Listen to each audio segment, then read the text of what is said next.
And welcome to the penultimate presentation of Avalanche Canada's 2022-2023 webinar series.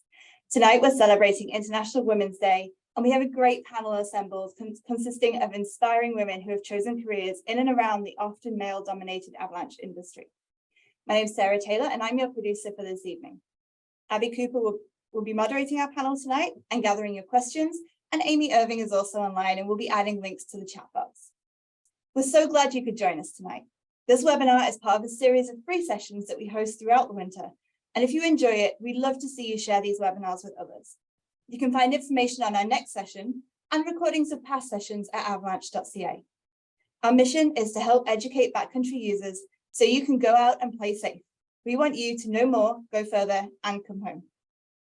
Firstly, we would like to acknowledge that our session is being held on the territory of 4 nations: Sinixt, Secwepemc, Ktunaxa, and Syilx.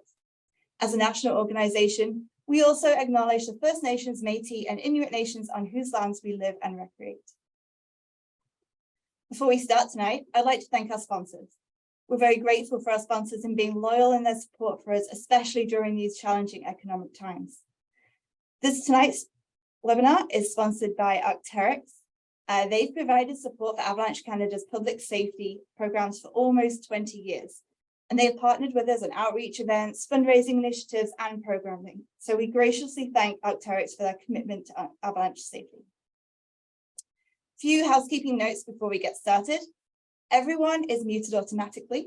There will be an opportunity to ask questions, and to do so, just click the raise hand icon in the bottom of your Zoom screen. Then we can unmute you and you can ask your question at an appropriate time. If there's another way, if you prefer not to have to speak, there is another way that you can ask a question. You can also use the Q&A box, which is found at the bottom of your screen. Please make sure you use that Q&A box rather than the chat box for questions, as the questions can get lost in the chat box sometimes. So before we, skipped a slide too far then. I will stop talking and we'll get moving on with the main event. Before we get started, I'd like to introduce Abby Cooper. Abby is our moderator tonight, and she is one of our Avalanche Canada ambassadors. She's passionate about exploring the mountains safely and helping others to do the same. She hosts events across the province that amplify the profile of splitboarding and greater backcountry safety. She's also creative and uses her beautiful photography and written skills to showcase her love for the mountains.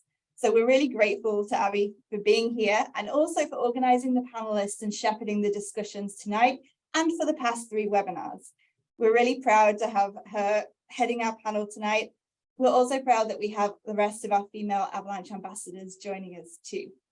So without further ado, I will leave you in Abby's capable hands. Thank you, Sarah. That was a very kind introduction. That was really nice. Thank you. Hello, everyone else. Thank you for joining us on tonight's webinar. It is my last one of the season. There's a really important webinar coming up next, I think in 2 weeks, about spring conditions. So just because I'm not going to be here doesn't mean that the webinars are over, even though I've been on the last 2. But yeah, tonight is really cool. We're celebrating International Women's Day a whole week ahead, staying ahead of the big rush coming out. No, I'm just kidding. But yeah, we're celebrating a little bit early, and I'm so excited because it's something that really, being in a male dominated industry has been a big part of my personal career path within the outdoor industry. And it is so cool to see it evolve over the years. I remember when I first took my avalanche course, I was 14, I believe, and I took it with my older brother, who was an incredible mentor to me. And then when I was in high school, I hung out with a lot of dads because they were kind of the only ones going in the backcountry. And that was really cool. I had a great time. University, hung out with the guys, worked with the guys beyond that. And I heard of these like mythical females doing the same thing that I was doing, or pursuing guiding careers, or getting out with partners and things like that. And it didn't really become an option for me to have my own group of female friends until I was, in my mid 20s, early 20s, that were out in the backcountry and pursuing careers, like-minded backcountry recreationalists, things like that. And here we are. There's so many more of us, and it's cool to see that evolution. It's incredible that we get to celebrate it, specifically tonight on this panel and through the coming week. And I know that there is still progress to be had in this realm, but tonight is really about celebrating those that have helped paved ways in the outdoor industry and specifically within the avalanche industry. So before I introduce our panelists, I do want to pop up a couple of polls. I want to learn about our audience this evening. So the first one will be method of transportation. How do you ride? How do you enjoy the mountains? I'll have Sarah pop that up in the background when she can. And just feel free to drop in a question or an answer to the poll. It'll help our panelists understand who's in the crowd, who's showing up tonight, and then we can, ask questions and speak to the different demographics as far as access in the backcountry. So once you get your vote in, get them in quick. I've got another poll that I'll get up there. See if we get these results in. Maybe I'll introduce a panelist before our next poll.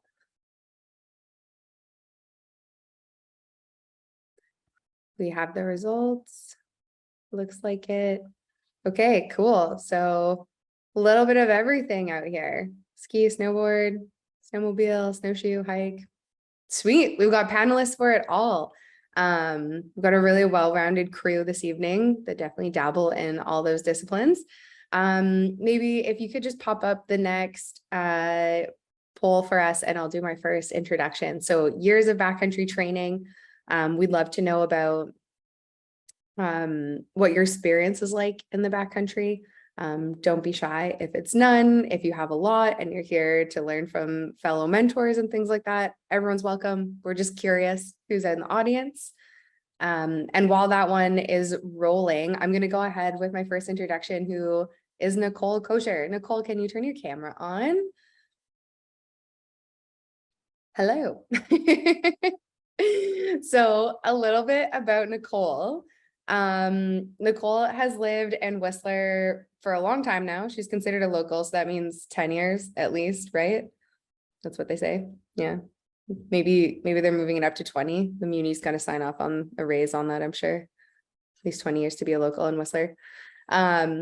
She started coming to Whistler when she was 3 from North Vancouver and has spent the last 20 plus years working as a member of the Professional Ski Patrol and is now acting avalanche forecaster on Blackcomb Mountain, which is really cool. Is that new this year, Nicole?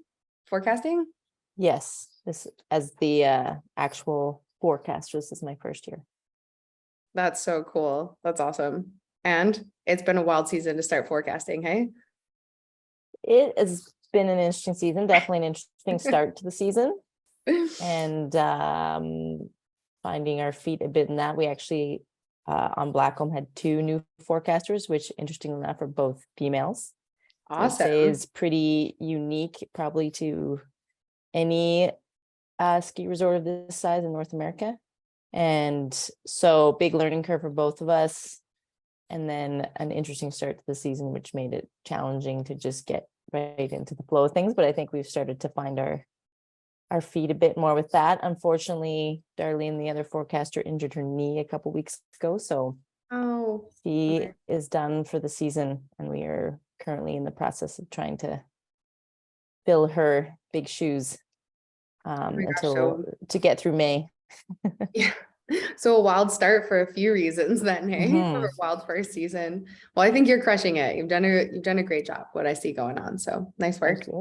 So Nicole, as a ski patrol, has completed a whole slew of accomplishments, really. I'm going to rattle off a few of her certs. CAA AVSAR, Operations 2, Risk Management, Level 3, and is a CAA Avalanche professional. She also has a strong background in rope access and rope rescue and you have to tell me what this one is actually, certified CDFL technician. What's that stand for? Oh, yeah, I kind of copied a bio from another thing, but no, it's cool. That is Class D fixed line. So it relates to, okay. Some people know it more commonly as HETS, but Right. there's that's kind of a brand. So there's different external long line ways to do rescue. So the general term CDFL, and then if you're using the hoist, it's actually not the same thing because it's not a fixed line, which I do not do. I don't do that at Whistler Blackcomb, but right. So if that went over anyone's head, Nicole is talking about like rescue underneath of a helicopter on a long line being attached. Am I reading between the lines correctly? You're correct. That's what Okay, I'm yeah. talking about. Pretty rad. Awesome. And then she's also part of the faculty for the Canadian Society of Mountain Medicine. And in her spare time, I find this funny to believe that you have spare time. She works as an avalanche technician for Dynamic Avalanche Consulting. She is also on Whistler Search and Rescue as of 2 years ago. In the summer, she works in the bike park during patrol and also some of the trail and planning admin for the off-road cycling association, WORCA in Whistler. And I feel like your whole bio is just me saying and for the millions things that you do. You didn't include this in your bio, but Nicole is an incredible artist. And I find that it's so cool. It's like so much technical work in the outdoors. And then to see your art, it's a really cool balance. Like I love it. What's your primary medium for people that haven't seen your art? How would you describe it?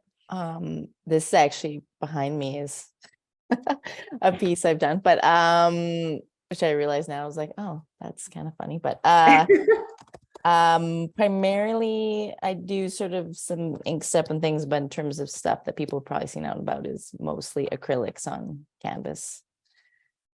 Awesome. Yeah, I feel like that's mostly what I've seen, but I've also seen it digitally online, so not always in Right. person. Yes. Yeah. Very Yes. cool. Awesome. Thank you. Well, thanks, Nicole. We're super happy that you're here.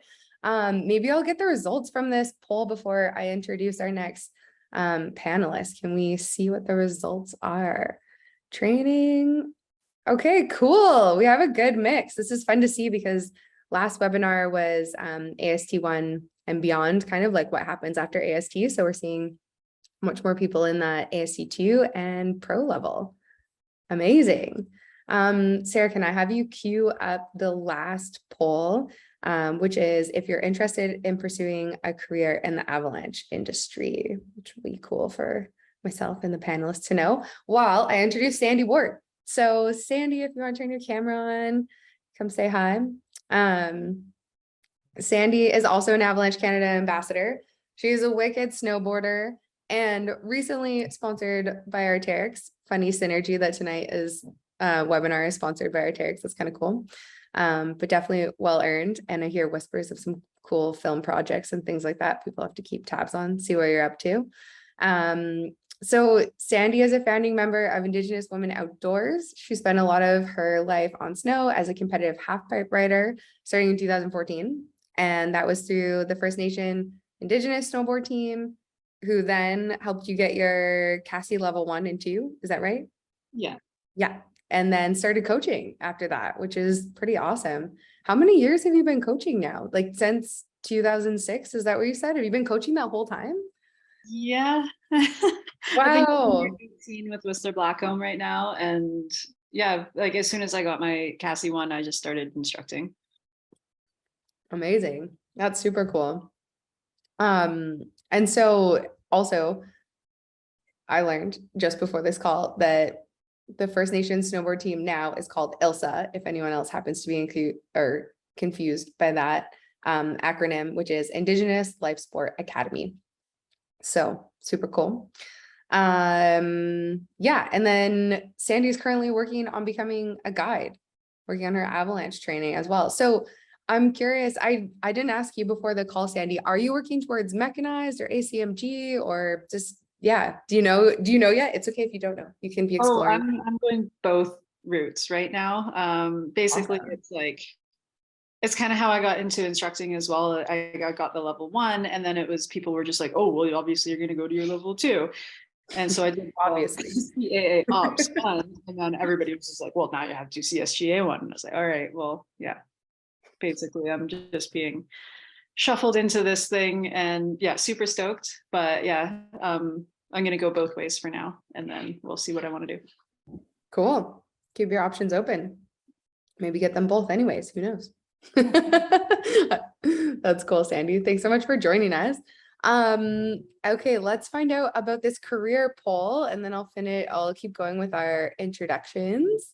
What are people up to? Oh, cool. So people are doing it, maybe No, what a good mix. That's like awesome. Cool. Thanks for answering the poll, everybody. Okay. I keep saying Sarah, and I'm referring to Sarah Taylor, who introduced this evening, but we have Sarah on the panel as well. So Sarah, if you want to turn your camera on for us, that would be awesome. Hello. And Sarah, how do I say your last name right? I wanted to ask you this before we are live, but now I'm just going to embarrass myself anyways. How do I say your last name? It's Huniken. I wish it was Heineken, but it's not. It's Huniken. Fair enough. Oh, that's cool. Okay. Huniken. So Sarah is Avalanche Canada's first ice climbing ambassador, which is really awesome. Of course, she lives in Canmore because that probably makes the most sense out of anywhere for an ice climber. Would you ever live anywhere else? In Canada? No, probably. Yeah. Probably.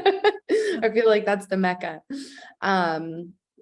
So Sarah's an ACMG Alpine guide. She's sponsored by Arc'teryx, Scarpa, and Sterling, specializing in ice and mixed climbing. And this is really cool. Sarah was the first Canadian American woman to climb M11, M12, M13, and M14. And in her bio, she just put M11-14. And I was like, well, what does that mean? And then she explained to me that it was for all of the levels, which is so impressive, Sarah. That's really cool. How long did that take you? Like when did you tackle those objectives?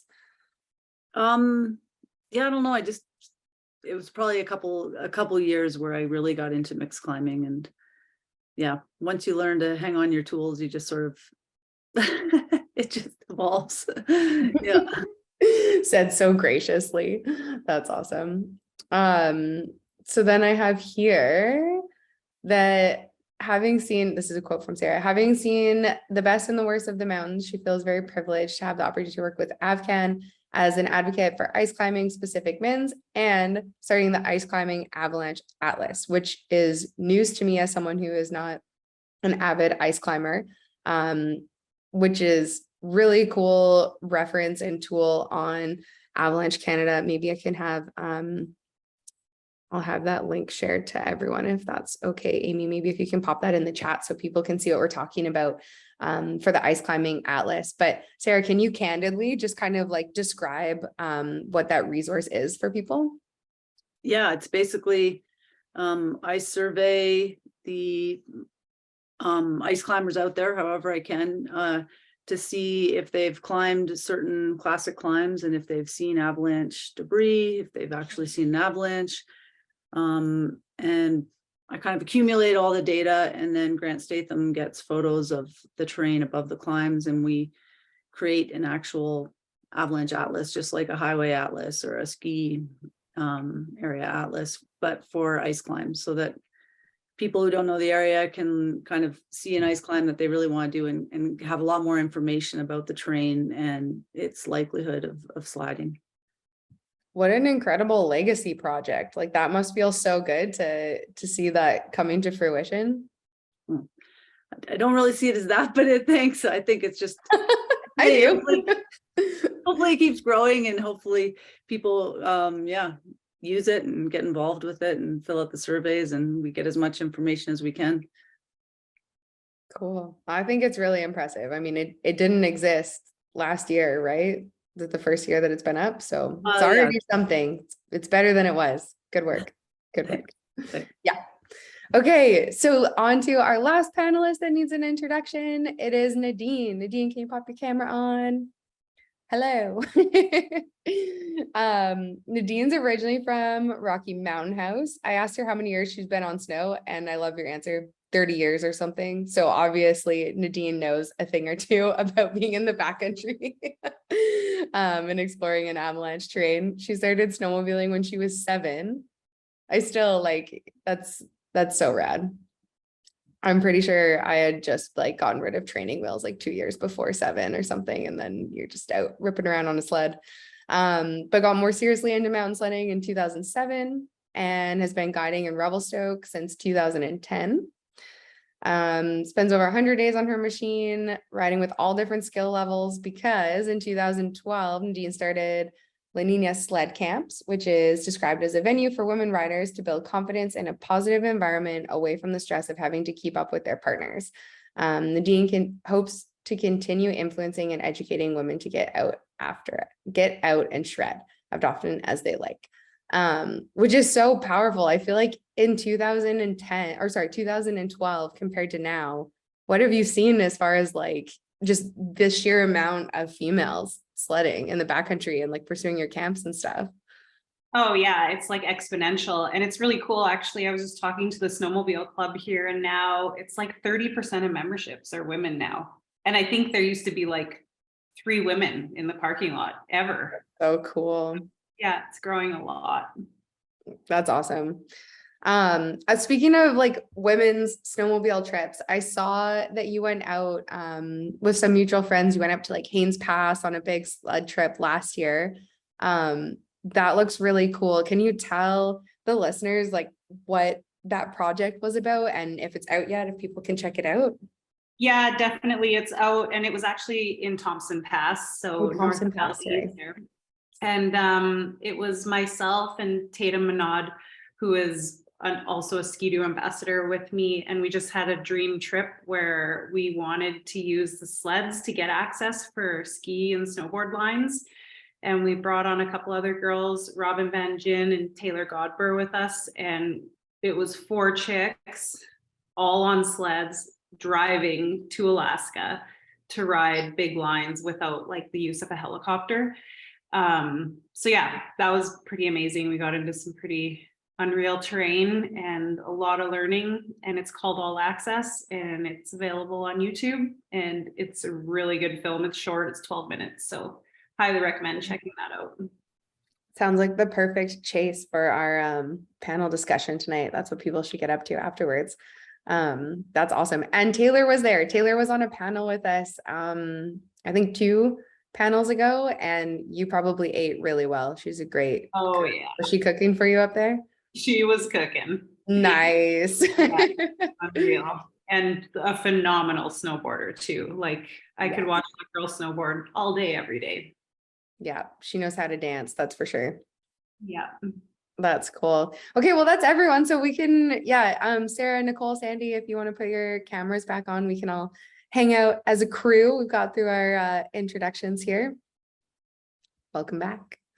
Our first question that we have tonight is, it's kind of about your love story with your current jobs. We'd like to know what led you from having a passion in your discipline of choice and what changed that into a job. Like, was there a magical aha moment, or was it like a long distance relationship? Like, how did you kind of make that transition from passion to career? I see a big smile on Nadine's face. So do you want to lead us on that one? Yeah, I liked your analogy. Was it like a long-term relationship? Mine was like one of those ones where it was like the one night stand, but it turned into a relationship, and you just can't get rid of it, you know? Just kidding. I love that. I've never done that. No, I just like, you start doing it for me with the clinics, and like I'm doing some avalanche forecasting for like forestry operations and stuff, and you just like, you start doing it, and then for me it just becomes your job eventually, because you get good at it, and the more you learn, the better you get at it. But specifically with the sled camps and like the snowmobile related side of it, there was a lack. Like there was, like we said, there was no women in snowmobiling, and so there was no like outlet for them to like go get help and experience and learn more. So being a guide, I just recognized that, and it was just kind of a natural progression for me. So it's kind of a bit of a boring story, but I had no aha moment. I think it makes a lot of sense. Honestly, if there's something that you want and crave and see an opportunity for, then why not be the one to change it, right? Make it happen if you can. That's an awesome quality to have. That's cool. Sarah, do you want to share your passion to job moment, becoming a guide? Yeah, I think, I Or mean, an once I athlete? started, oh, sorry. Oh, I said guide, but then you're equal parts athlete, so maybe it's both, because those are both careers, you know? Yeah, I think these things just fall into themselves, like Nadine said. It's once I started climbing, I just fell so hard in love with it that if I wasn't climbing, I wasn't happy. And so I had to find a way to do it all the time, really. And that was to become a guide. And then lucky for me, I just really, really loved sharing it with people. Like that was even more enjoyable than just doing it for myself, like getting to be part of someone else's experience and their dreams, and they're seeing something through with someone. I mean, I always thought it's one of the best jobs in the world because you're get appreciated every day for what you're doing, for what you get to share with people. It's really amazing that way. Yeah, and then best of both worlds, I get to still climb for myself. So yeah, climb. I love it. I definitely hear what you're saying though, that like secondhand stoke, I call it, when you can see that moment for other people when they get to progress and you get to be like a little catalyst in their career or passion or whatever they're pursuing, their skill set. It's super rewarding. I get it. I get the hook for sure. Nicole, what about you? You've been ski patrolling for so long. How did you begin to It chase started it? when I was 12. No. I believe you. I grew up skiing and was exposed to skiing a lot, and probably, I mean, I skied a bunch with my brother and sister, but my brother was quite passionate about skiing and was working up in Whistler as a ski instructor. And I think back now, the poor guy got saddled with me as like we have a big age gap. And so he was like a 21-year-old stuck with his 12-year-old sister skiing around on the mountain. And so I enjoyed that. And then I think that led me to, like, I did my ski instructor's course when I was like 16 and up at Cypress, and sort of worked up here a bit doing that when I was in my undergrad at UBC. And then I went to like it was like the outdoor show they used to have in Vancouver. And there was like a sports swap and an outdoor show, and there was a ski patrol booth there. And I was like, maybe I should like do some of that. I think I'd like that better than teaching skiing.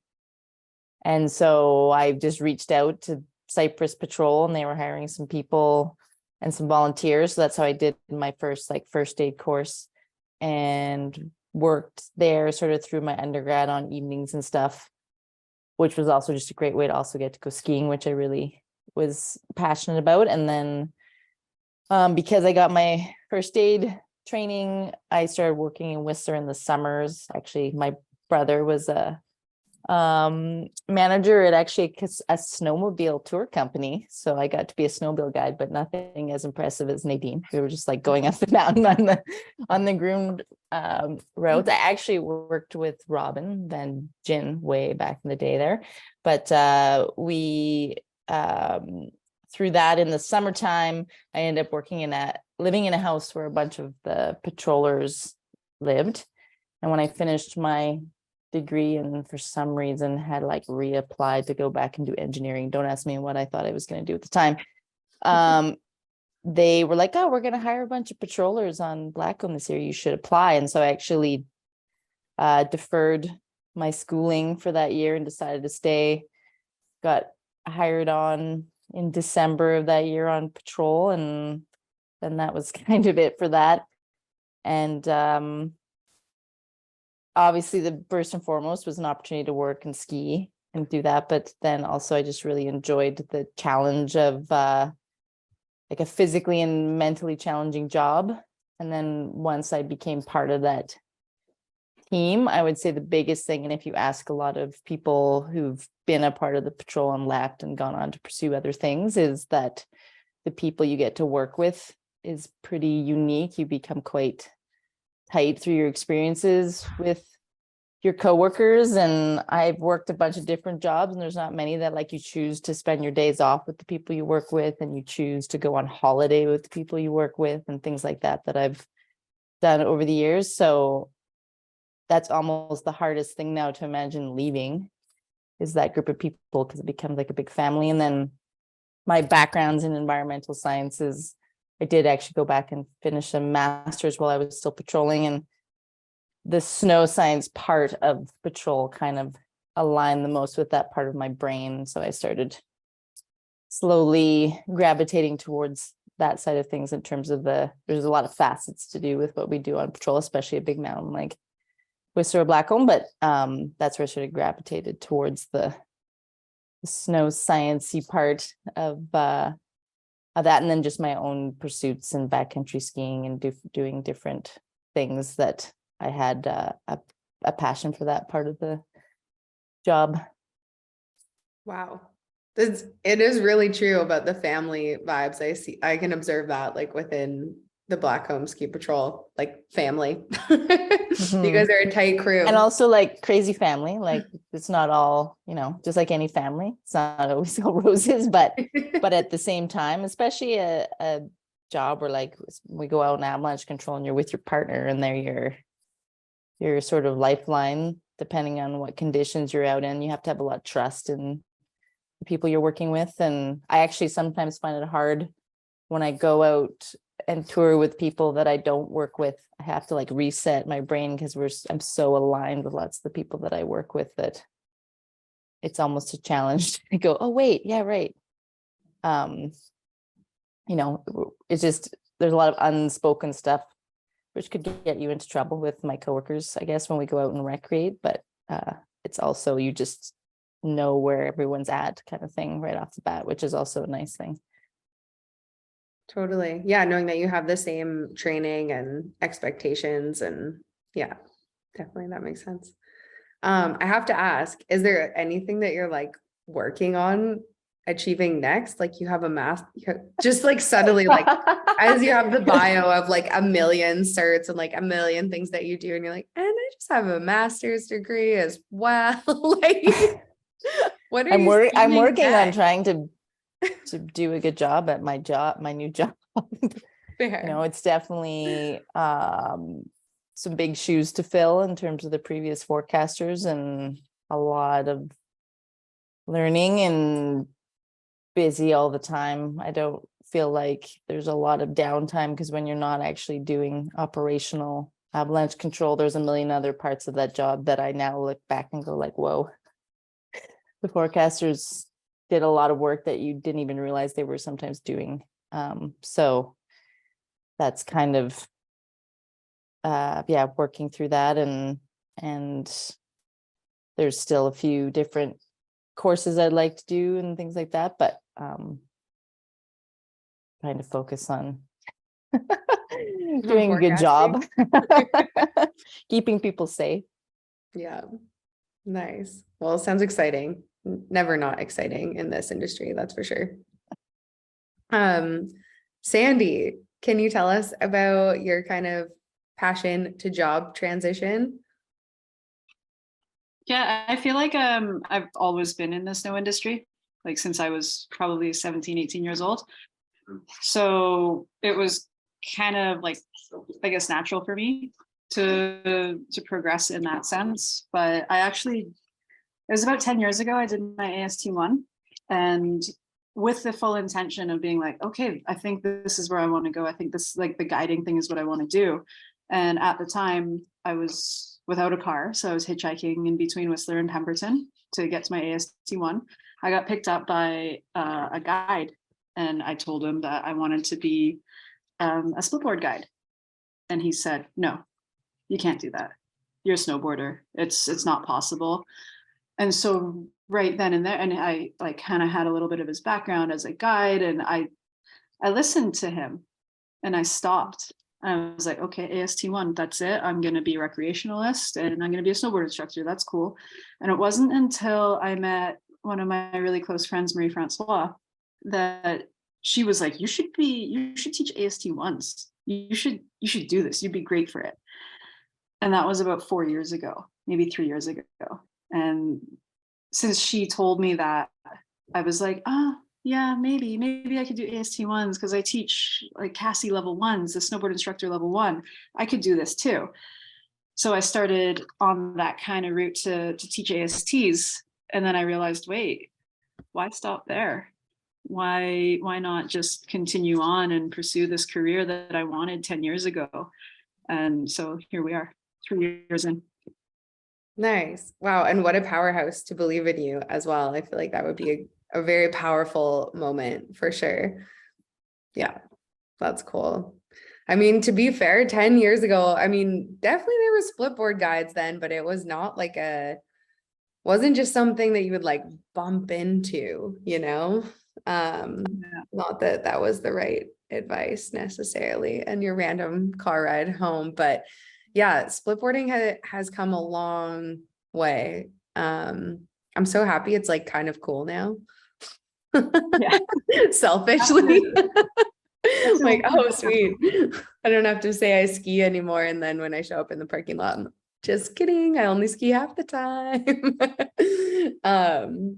It was really cool. I had the opportunity to go up to Baldface this December for training. And it was just so amazing to see all these split board guides. Like, and everybody, like, it was just, yeah, normal. And yeah, so it really kind of like sparked that interest in me even more to be surrounded by all these split boarders and like have them as guides, and like really amazing guides at that. Like Baldface is known for putting out some pretty amazing people. So It's true. Yeah, they do a great job. So speaking of just like people to look up to while we're on these career paths, and you mentioned, you know, maybe the lack of split board guides, and that's definitely changed now. Have you had any incredible mentors, Sandy, through your journey? I'm pretty new, I guess, to this whole industry. So I'm still like making my acquaintances, but I've had practicum shifts up at Whitecap Lodge with Christine Felecki and Chelsea Sullivan, who actually was my instructor on my AST1. And now we worked together up at Whitecap last month. And so she and Christine have been like, were amazing in my time up there to just give me that experience and give me the knowledge that they have in the whole guiding world. So like, I don't know. I feel like Chelsea Sullivan has been an amazing person to be around this season for me, for sure. And also, you know, she did my AST1, so that was cool.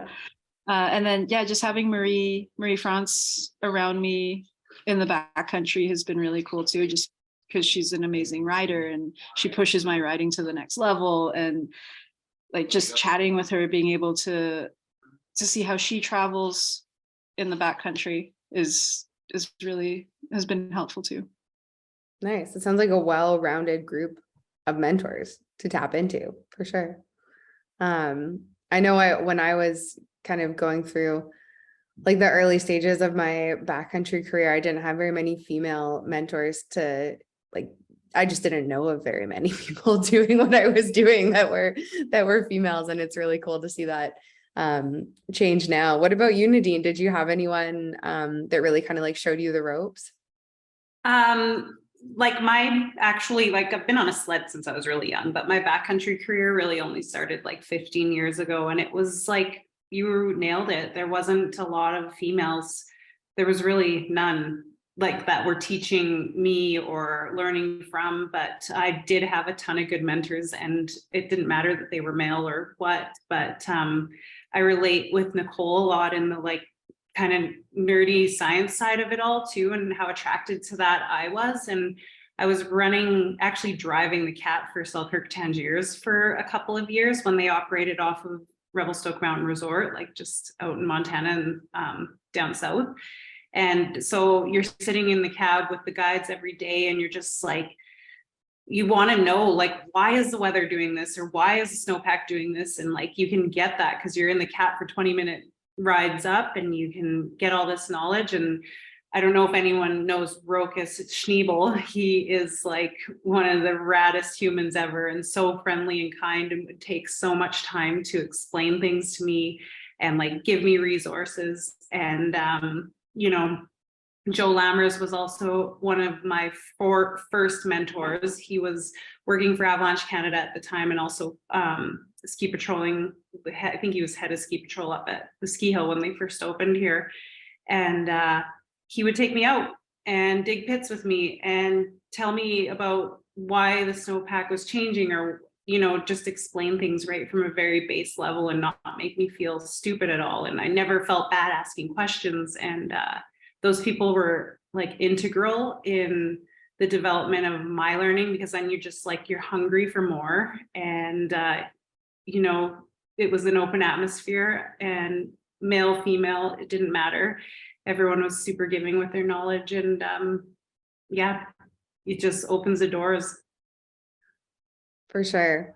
And that's, yeah, echoing on the Joe Lammers. He's probably not tuned in tonight, but if he is, he deserves a big shout out. I feel like he's a massive unofficial mentor to many people, because he is very kind with his knowledge and happy to share his expertise, which is really special.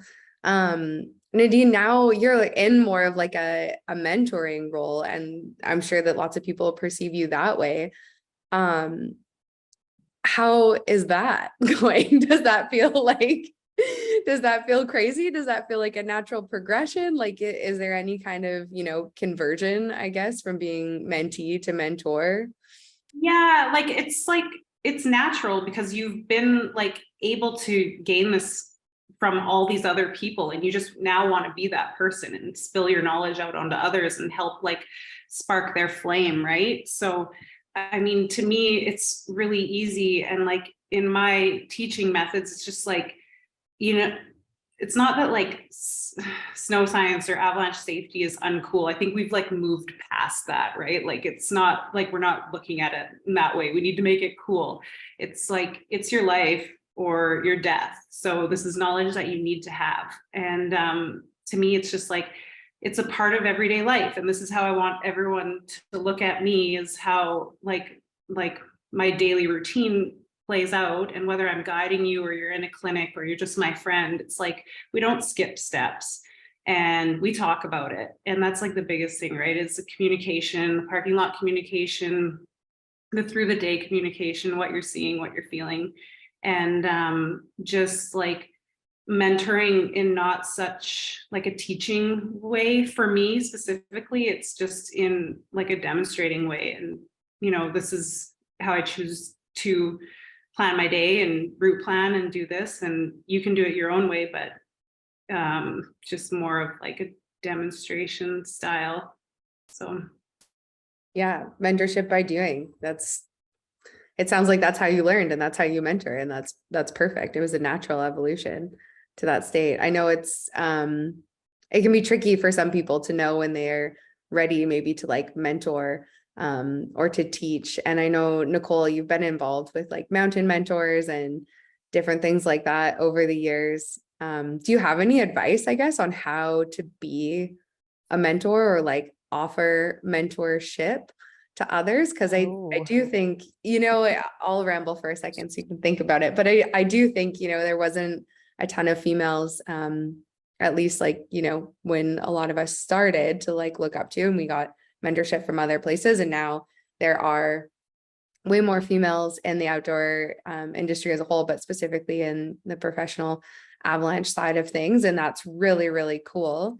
But it's kind of like, you know, there's only so many people that have been doing it for so long, and then kind of an influx like in the middle of people like ready to soak up knowledge. And so how do you, when you're in that middle space, which I'm sure you witness on the patrol side, you know, like how do those people become mentors, and how did you become a mentor? Do you have any thoughts on like that?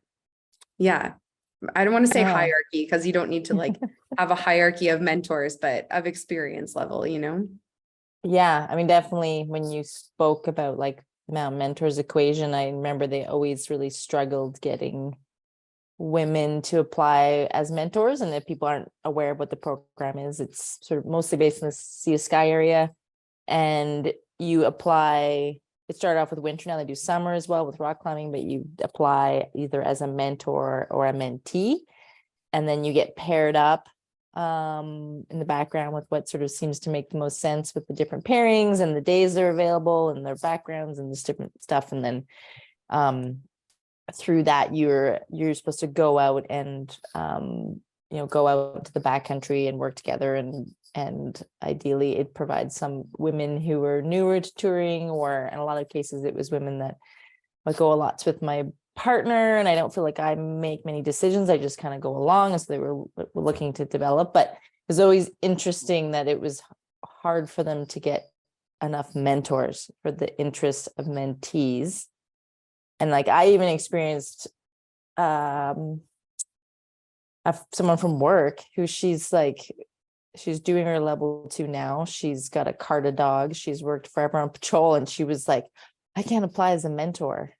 And I think she, in her mind, like whatever that mentor was supposed to be, and even sometimes I have struggled with that, and lots of people expressed to me, even seeing me in a role like, or the role I'm in now, that like, oh, that's something I could maybe achieve, and maybe I'm a bit uncomfortable with it. I don't know, but it's also realizing like there's so many different layers to it, and at some point I was sort of reading a paper where they looked at mentorship in the avalanche industry and talking about how professionals at some point have to own like their skill set and realize they have something to contribute, and then more often than not, this partnerships are more successful when the mentor kind of initiates it. So you want to kind of have also personal connection with the person and different things like that. But within the patrol, we definitely use that, be it a brand new person that gets hired on patrol. We have sort of a mentorship set up so that we take senior level patrollers, and we do kind of look at like they have similar work days, but like a good fit of personality. And then we've tried to pair them up so that new patrollers have someone that they can go out and learn skills from and things. And it's not to say they can't learn from other people, but it provides them hopefully someone they can go to when they have questions, and it feels like a safe space. And so we've tried to structure that. And then like for myself, I benefited hugely from a structured mentorship program that was created by the previous forecasters that I definitely wouldn't even thought to apply for my job that I'm now in without that opportunity, because you got to work in like a formal sense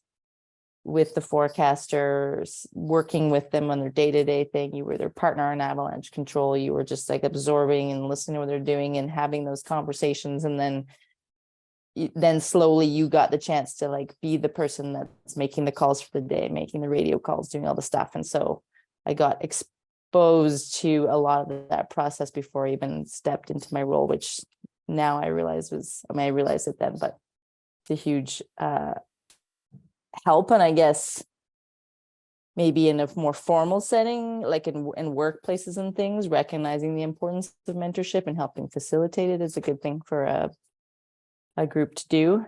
And then sometimes it just happens organically as well. And fortunately, the previous forecaster that is a big mentor to myself and has been someone that also, I don't want to stereotype women versus men or anything, but in our workplace, I've definitely noticed the trend of like women taking longer to gain the confidence in their actual skill set than some of the men. And so the progression of becoming an avalanche control route leader and everything usually seems to have always taken a bit longer for women.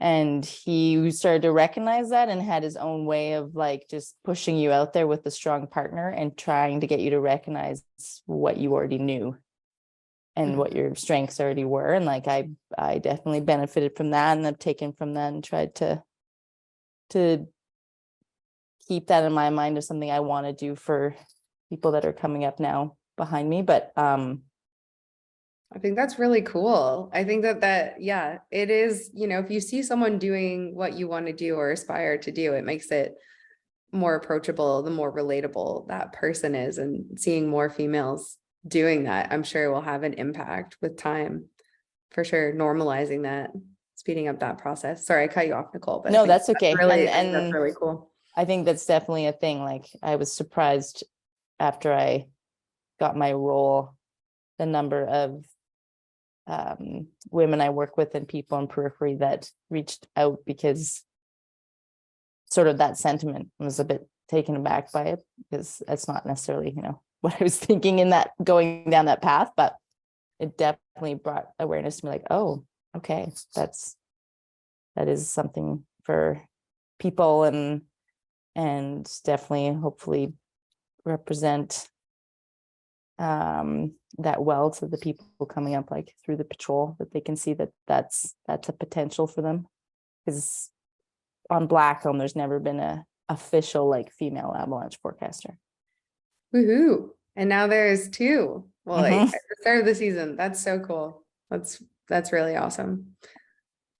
Yeah, that's cool. And I love the idea of mentorship, both like, professionally in the industry when it is like shadowing and mentoring people like in a work setting and things like that. And, I often think, just because my career is like a little obscure and kind of skirts overlaps many different ways with the avalanche industry, more just the greater outdoor industry. And I deal with a lot of like unofficial mentorship and learning opportunities, but yeah, through the guiding program and through patrol, there's a lot of like formalized opportunities. But I mean, you learn a lot from the informal relationships as well, but that's really cool. That was great insight. So thanks for sharing. Sarah, what about yourself? I mean, I feel like you dabble with both of those genres as far as like formalized and informal mentorship through guiding people and just building partners and to go climbing with that you trust. And these like female specific camps that you do. Can you kind of tell us about how all aspects of mentorship fit into what you're up to in the ice climbing world? Well, first of all, it's been really interesting to hear everyone else's answers, and it's yeah, I feel quite honored to be in this group right now, because I'm just seeing so many these women being first in their career and in their paths, and it's really inspiring. Yeah, I think mentorship's it's a bit of a funny word. Usually in some ways it sort of means you're getting older, like you're now the mentor. I don't know. It's kind of a funny term, but I think really for me, it just means supporting someone, and not supporting their journey. So hopefully, they can ask you questions and you can share your knowledge, but really you're just there to support and hopefully encourage the path that they're on, and they can use you as a bit of a backup. And I think for me, I've always been drawn to learn from other women. Like if I want to learn something new, I definitely seek out another woman to learn that from, because it's sort of, I feel empowered that I can do it then. And so that helped me create a bunch of women's courses for climbing. And I guess that's in a sense mentorship, or in a sense it's just sharing that journey with other women is a bit different than sharing it with men sometimes. And I don't want to pigeonhole either, or put things in two separate boxes, but yeah, I think we learn in a slightly different way sometimes when we're in an all women's group, and there's more opportunity to kind of step out front and feel unafraid to try. So I guess I see that as part of that mentorship role that I can help provide a group, is just that opportunity to put yourself out front and then see if you can learn from yourself more than anything, but bounce off your learnings with someone with a bit more experience. I think What's that? I just rambled a lot. No, that was beautiful. That was like, yeah, I feel like you listened and like absorbed what everyone said and filled in the gaps like perfectly for as far as mentorship goes. That's yeah, super insightful. We have some really great questions in the chat and the Q&A, and we're already pushing close to 8 o'clock. So I might jump into those. If I have time, I'll come back to my kind of preset questions over there, but we'll do popcorn style with the panelists, whoever feels like they want to answer this question first. I'll let you lead the charge, but we have one from Amy in the Q&A that says, do you think women experience imposter syndrome more frequently? And if so, do you experience that or did you experience that, and how did you get past it? I don't know if anyone's chomping at the bit to answer that one, but I mean, like I've felt imposter syndrome my entire snowboard career. I never felt like I belonged, I guess. And what was strange about it was instructing was more so than guiding. In the guiding world, I feel a lot more welcome. People are more willing to share and mentor me, which is amazing, and I love that. But yeah, for being an Indigenous woman in the outdoors, I definitely felt like I didn't belong, and it's taken a long time to overcome that. And gaining my level 3 instructor certification, I thought things would change, and they didn't really. Like, it was still people thinking, oh, can she actually teach that? Is she a good enough snowboarder for that? Like, all of this is coming up. And then when I started switched into the guiding mode, it was people were stoked to see an Indigenous woman being involved and getting out there and being in the backcountry. And it's been a really amazing sensation to just be out on the land and seeing it from a different viewpoint than most people can see. But like jumping into Arc'teryx, I had Greg Hill last week or 2 weeks ago during the Arc'teryx Academy. He was like, you know what, Sandy, we all feel imposter syndrome sometimes.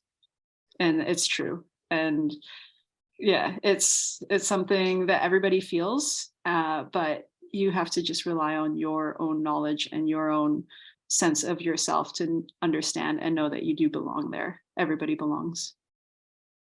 I love that. Everyone does belong for sure. And also maybe part of it is normalizing imposter syndrome, because I mean, I would be surprised if anyone that's an avalanche professional of any kind has not felt imposter syndrome at one point in their career, for sure. Yeah, I don't know. Nadine, do you have any tips for working through imposter syndrome? Yeah, it's funny because I'm like in the avalanche world is one thing, but just coming into the sled world so early, I'm like, it is a man's world. It's still a man's world. But like, Sandy kind of nailed it. And it's like, you just have to like look internally and like turn all of that off. Like, it doesn't matter what anybody else thinks. And I know that's a really easy thing to say. And it's like takes a long time to develop this like mindset where you actually don't care. But as long as your reasons for being there are true to you, then I never really did have that like imposter, because I knew what I wanted to do and I knew I wanted to do it well. And that was the only thing driving me. I didn't actually give a, oops, I said it twice. I didn't care what anybody else thought. And I think more than anything, if there was ever that like feeling of imposter syndrome, it almost drove me more and harder because I was feeling like I needed to prove myself, right? And I don't know, that could go either way, but I think it worked out pretty well on my end. It looks like it's working out. From the outside, it looks great. Yeah, no, between the two of you, that is really, really insightful for imposter syndrome. And I think all I can do is echo. I think that those are, between the two of you, those answers crushed it. I don't know, Sarah or Nicole, do you have anything to add for insights on that question regarding imposter syndrome? I'll just say something funny that someone brought up to me, and it didn't even really enter my mind. I think part of my motivation of being uncomfortable with it isn't because I feel like an imposter or because I'm a woman in the role. It's just totally new to me. But I was with someone and someone was like, oh, what do you do on the mountain? And I work on patrol, sort of thing. Like I can't, I'm still struggling saying, oh, I'm an avalanche forecaster. And someone pointed out, oh, if you were a man and someone asked you that question, you'd probably quite happily answer you're the avalanche forecaster. I was like, I mean, I don't know if that's also kind of maybe being unfair to men, but maybe I see that a little bit, like we're on this best practices group within all the Vail resorts, and Dara and I are the only females sitting in that Zoom call with a lot. There's definitely some females in there as like supervisors and different things that attend the call, but as a sentiment, like within the group I work with and within patrol here, and always having had like some quite strong, capable women to look up to, even from when I first started on patrol. And I don't even know when she started, but Jan Tyndall was forecaster on Whistler forever when it was the Old Boys Club. And I do not know how she, having worked with the manager that used to be the manager when she was, I'm just like, I don't know how she, what she had to do is basically dig her heels in and be quite strong about stuff. And I think people took that as her being, oh, she's not willing to, but like she had to just survive. But like in my role now with the strength of women I've seen on patrol forever, the encouragement I've received, and I would even say like male allies in leadership roles and things like that. I definitely don't feel like I just got my job because they wanted to hire a woman. You know, so I feel like we both came with the strongest skill set through the support of both male and female role models on the patrol. And so I don't feel like an imposter in that sense in my role. I think more I know I'm uncomfortable still with being like, oh, right, that is my job. And, someone just pointed out that, potentially males tend to have a bit more bravado, be like, yeah, I'm the forecaster. Whereas I'm like, I guess I'm doing that. But anyways. Humble, a little bit humble, I think. Yeah. Yeah, that was awesome. Thanks, Nicole. Anything from you, Sarah, working through imposter syndrome?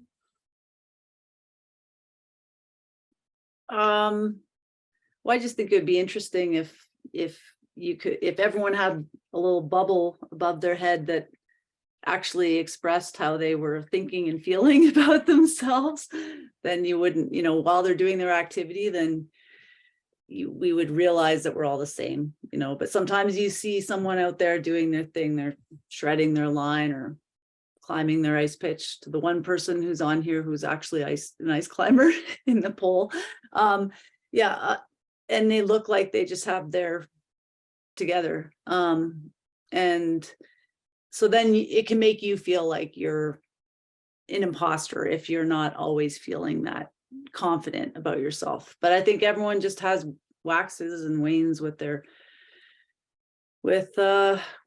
So I think it's normal to have that feeling. But it comes and goes, hopefully. Yeah, no, I feel that for sure. I think, the environment has a lot to do with whether that feeling is present, at least for myself. Yeah, if I'm working in an area that I know and I see friendly faces around and can perform my work of the day, it's very like, oh yeah, I'm showing up here and I'm doing this thing and I'm not even thinking about my confidence level. I'm just thinking about what I'm here doing, and whenever I travel for work and I'm maybe not connected to the community or have as many friendly faces around, but I see people watching me or something, for sure, imposter syndrome sets in. I've noticed that definitely having like a welcoming environment can help calm that voice or put it to bed for me, at least for the minute when it comes up. Oh, we have so many good questions going off over here. I'm gonna ask, I think, one more question just because I want to be sensitive of everyone's time that will hopefully encompass one that's in the Q&A and one that's in the chat and one that I kind of had written down in my notes over here before. And that is, do you have any advice to give people that are looking to get into the backcountry or into the avalanche industry, like with all the experience that you have now as professionals of varying levels in different disciplines? Like, what would you tell someone who is just at the very start of their career? This might be fresh for you, Sandy. What would have you told yourself like 4 years ago? That's not that long ago, right? Yeah, it was, well, I actually, it's basically just last year. I've been working towards like the skills that I needed, but I didn't feel confident enough to tackle the courses that I needed to enter in the first place. So it's just getting as much time as you can out there and having a strong crew to go with. So I was really lucky in the sense that I had someone like Marie to go with, and yeah, like just trying to get out as much as you can. Hiring, like it's expensive, I know, like the barriers to access the sport are insane, but getting that guide for a day or two, you can learn so much in just like having a guide there to teach you little tips and little tricks to getting out and being safe and learning about the snowpack and learning about terrain and risk management. And yeah, it's just spending the time out there, I guess. But yeah, I feel like I was pretty lucky to have the backing of Indigenous Women Outdoors. Even like when I met Maya Antone, the founder of Indigenous Women Outdoors, she just wanted to start a program so that she could learn more about backcountry travel and safety, because she was just starting to ski tour.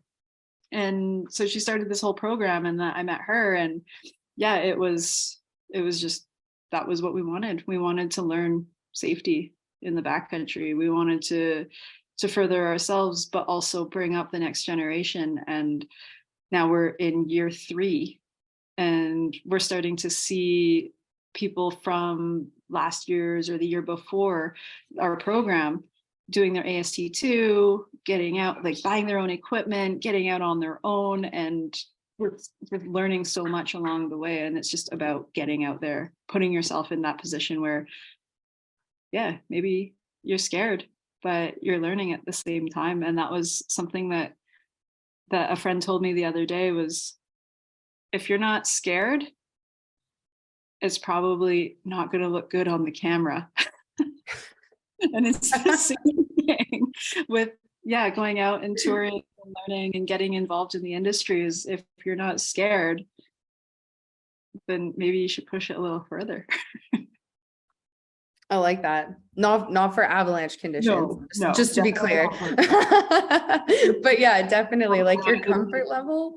Yeah, no, Yeah. it's just really putting yourself out in the industry and doing those courses and gaining that knowledge, just pushing it until you feel confident enough to take those courses, because they're pretty scary. Like my ops one, I had a moment in my snow profile once where I was pretty much in tears because I was so tired of digging a meter and a half cubed of snow in our coastal snowpack too, that I was just so beat. And then I had my friend who was beside me in his profile just pop his head over and be like, "Hey, buddy, you got this."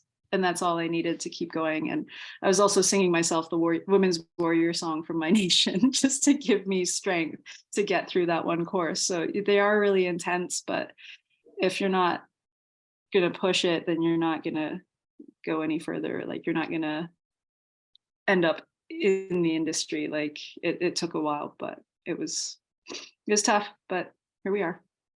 I like that. Real talk for sure. That's not, getting into the backcountry or any of these like professions within the avalanche industry isn't going to feel like a warm welcome hug of just like, come here, this is easy. Like it's hard work, it's hard mentally and physically, but it's also so rewarding, and it brings you to meet the coolest people and go to the coolest places, and amazing things take work. And so I think you nailed it, Sandy, by saying, you got to get a little bit uncomfortable by putting yourself out there and trusting that, you're reaching for what you want.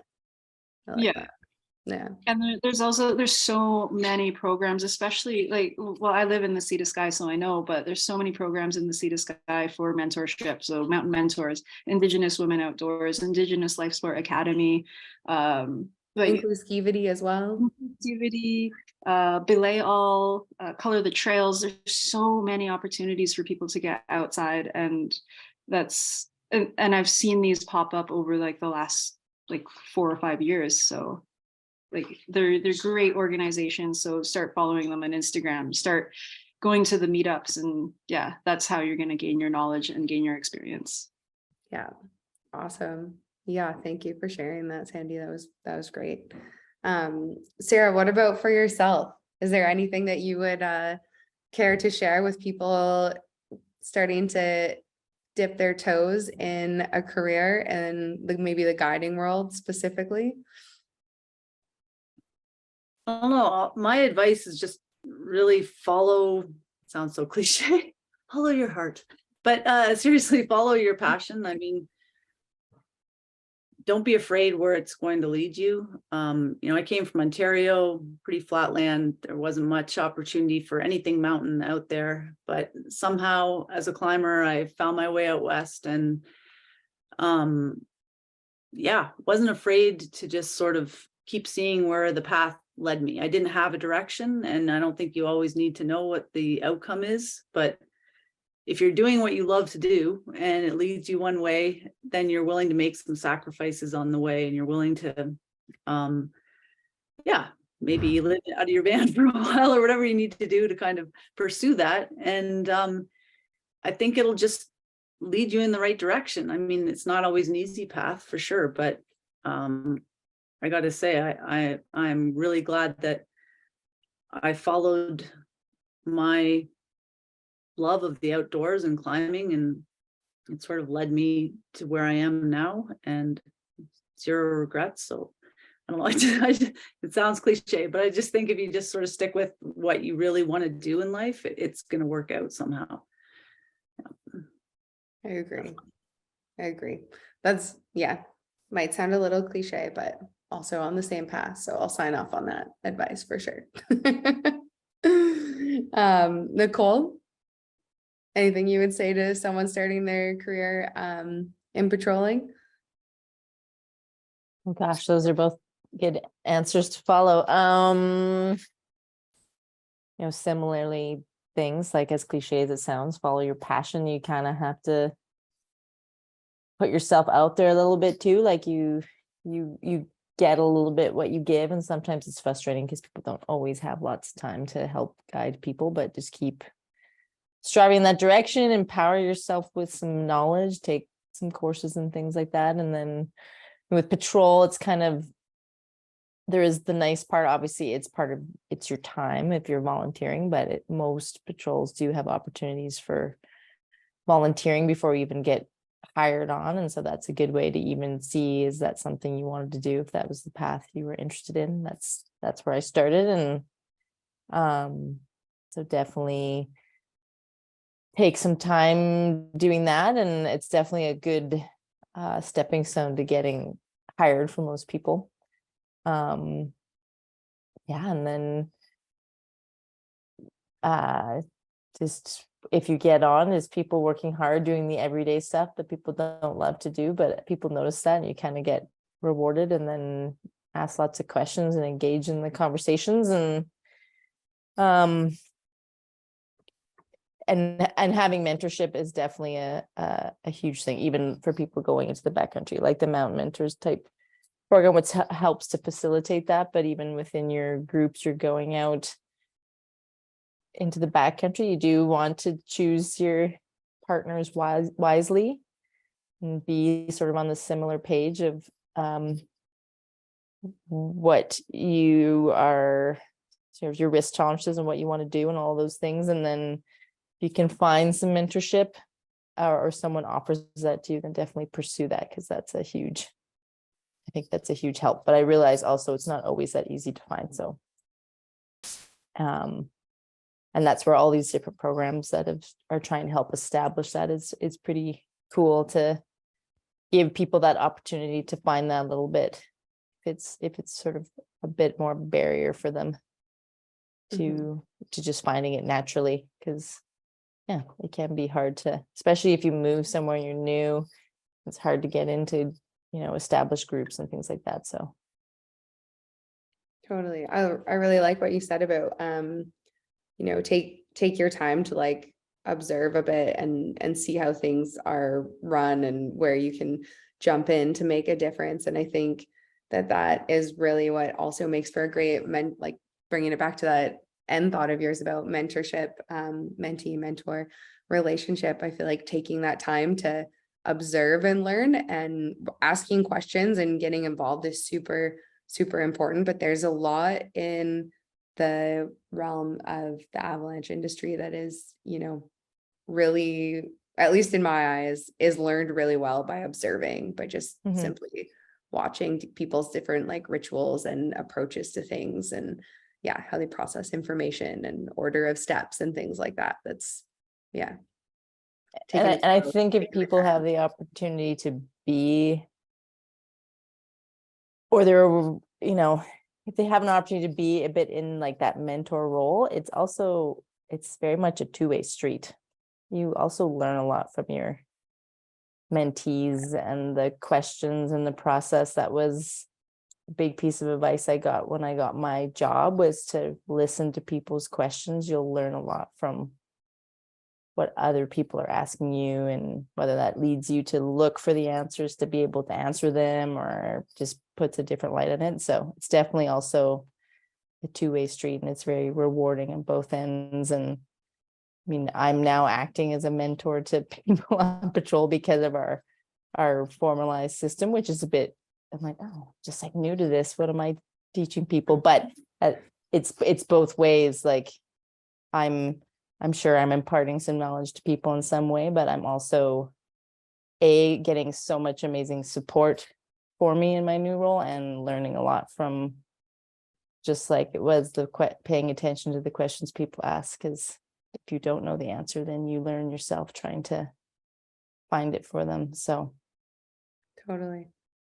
Yeah, agreed. Yeah, definitely a two-way street in that department.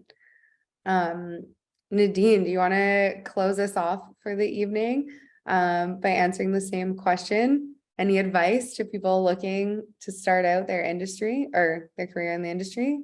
Yeah, for sure. And like everything that the girls said, and then this, like learn as much as you can before you go put yourself into these courses. So if you're that person that's at the zero experience level, I want to start going into the backcountry, like looking at an AST1 course, go to avalanche.ca, click the train link top corner, go through all of that information, and then learn as much as you can, and then like get the drive to go want to do an AST1. Then when you're going into your AST1, you now have all this background knowledge, you have the definitions, the terminology, and then it's not just going to be this like mountain of information that you're losing your mind trying to, retain.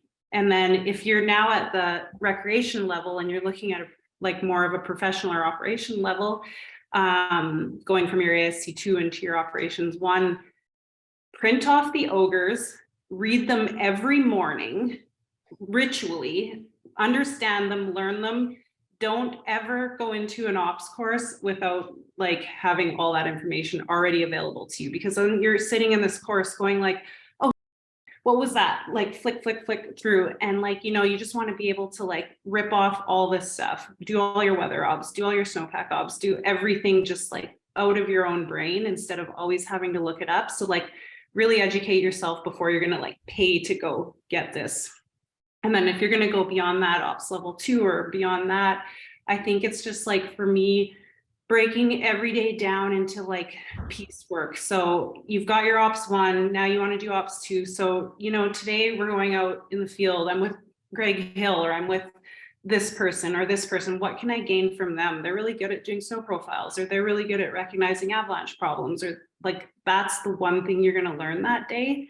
And just, give yourself all the leg up that you possibly can by having all that information before you go out, because otherwise you're just kind of like really overwhelmed.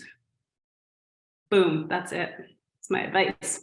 That was a big boom. That was, set yourself up for success. It's so true. The look on people's faces on like day 2 of AST1, when you know that they're already like up to here in knowledge, and you're like, we have a whole other day to go. But doing the pre-work, no matter what you're taking, what course you're taking, is huge. To feel like your baseline is ready for what you're going to learn. That's awesome. And then pursuing, just like you said, pursuing that learning from partners, like being like, what can I learn today? What can I ask them? That's really bomber advice.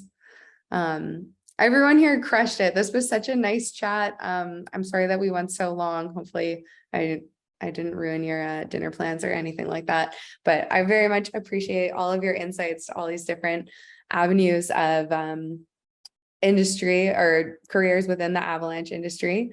I am going to let Sarah come back on, Sarah Taylor from AvCan, and wrap us up for the evening and do the giveaways. But yeah, big thanks to the panelists. Everyone has crushed it. I will say, if anyone here wants to pop their like Instagram handle or anything like that into the chat, if people have like direct follow-up questions with you, because I know we didn't get through all of them, feel free to put it in there. No obligation, but yeah, if you want to keep having chats about this stuff, let's stay connected. So thank you, and back to you, Sarah. Have a good night, everybody. Thanks, Abby, and thanks everyone on the panel. That was so inspiring, and I know I learned a lot. I know, although we definitely are aware that there are lots of barriers still to a career in the avalanche industry, and some for more people, more for some people than others, that's what I'm trying to say. We are really excited within AvCan to be working towards making things a little more inclusive, and hopefully one day heading towards a truly inclusive avalanche industry. And this webinar was just such a wonderful way to voice that. So thank you to all of our participants. As promised, we have some prizes. So Amy is going to let us know who's won that lovely Arc'teryx swag this evening. Hi, everyone. Thanks for joining us tonight, and thanks to our great panelists for that awesome discussion. So for prizes, to start off, we have 2 toques from Arc'teryx. So the first one is going to Lisa Berry, and the second one here is going to Liza S. Then we have a pair of Arc'teryx Venta gloves. These would be sweet for being in the backcountry. And this pair is going to Bridget Milsom. Last, we have our grand prize for the night, which is an Arc'teryx Rush SK 42 liter backpack, super sweet. And that's going to Christine Coons. That's pretty sweet and coming your way. So if you just want to send us an email with your shipping address, I'll put the email address into the chat and you can claim those prizes. Thanks, Sarah. Thanks, Amy. So the email address that you'll be able to send an email to claim those prizes if your name was called is producer@avalanche.ca. We have lots of resources, and I know some of these are mentioned tonight. There are lots of resources at avalanche.ca that can help you learn more about your avalanche safety journey, about how to plan your trips into the backcountry. If you're just starting out in your backcountry education, there is a free online tutorial at avisavvy.ca. There are also some great quizzes and exercises in Avi Savvy that are worth a look wherever you're at in your backcountry experience. We appreciate your interest in avalanche safety, and we're so glad that you could be here with us tonight. If you can afford to help support essential programs here at AvCan, you can do so by donating as little as $10. If you can afford it and you would like to help, there'll be a link in the chat box to donate. Obviously, not necessary, only if you feel comfortable. So our final webinar for this season will be Thursday, March 23rd. It will be on spring conditions, and it will be hosted by our Yukon field team member, Drew Nyland, who will share his extensive knowledge on spring conditions. I'm not joking when I say that if there is something to know about traveling in the spring, Drew probably knows it. He has a really extensive list of epic spring traverses under his belt and is so well versed at planning days in this time of year when seasons can change seemingly in a day. So if you would like to attend that, pre-registration is required, and there'll be a link in the chat box. We want to thank everyone for coming out tonight and showing an interest in avalanche safety. We hope you enjoy the rest of your winter safe from avalanches. Good night.